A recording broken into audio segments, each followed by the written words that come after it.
കാള പറ്റും, എന്നാൽ ഒരു പിടി കയറെടുത്താലോ? കാള പറ്റുമെന്ന് നിൽക്കുമ്പോ കയറെടുക്കുന്ന സ്വഭാവമാണ് ഇന്ന് പല ആളുകളിലും കണ്ടുവരുന്നത്. ബഹുമാനപ്പെട്ട ഹക്കീം ഉസ്താദ് ഒരു വാക്ക് പറഞ്ഞതാണ്, 4 വർഷം വരെ ഒരു സ്ത്രീക്ക് ഗർഭം ധരിക്കാൻ കഴിയും. ആ പറഞ്ഞതിൽ എന്തെങ്കിലും തെറ്റുണ്ടോന്ന് വെച്ചാൽ പച്ചയ്ക്ക് പറയാൻ തെറ്റില്ല. പിന്നെ ആർക്കാണ് തെറ്റ്? അതിനെപ്പറ്റി പഠിക്കാത്ത ആളുകൾക്കാണ് തെറ്റ്.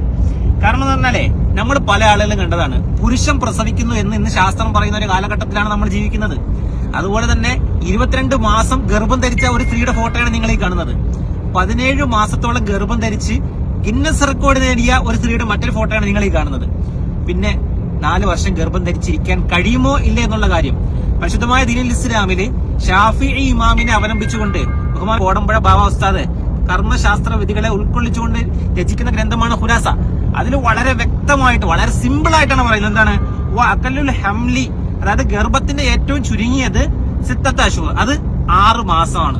അതിൽ ഏറ്റവും അധികരിച്ച എത്രയാണ്? അക്സറഹു 4 സിനീൻ, അത് ഗർഭത്തിന്റെ ഏറ്റവും അധികരിച്ച ഒരു സമയം, ഗർഭത്തിന്റെ ഏറ്റവും ഒരു അധികരിച്ച സമയം എന്ന് പറഞ്ഞാൽ അത് 4 വർഷമാണ്. അപ്പൊ കിതാബിൽ വളരെ വ്യക്തമായി പറയുന്നുണ്ട്. കിതാബിൽ പറയുന്ന കാര്യങ്ങൾ ഉൾക്കൊള്ളാൻ പ്രയാസമായിട്ട് നടക്കുന്ന പല ആളുകളുമാണ് ഇതിനെ എതിർക്കുന്നത്. അതുകൊണ്ട് ഉസ്താദ് പറഞ്ഞതിൽ ഒരു തെറ്റുമില്ല. അങ്ങനെ തെറ്റാണെന്ന് പറയുന്ന ആളുകൾ ജസ്റ്റ് ഒന്ന് പഠിക്കാനുള്ള ഒരു മനസ്സെങ്കിലും കാണിക്കുക. ചില ആളുകളൊക്കെ പറയുന്നുണ്ട് ഡോക്ടറേറ്റ് ഒക്കെ പൈസ കൊടുത്ത് വാങ്ങിയാണെന്ന്.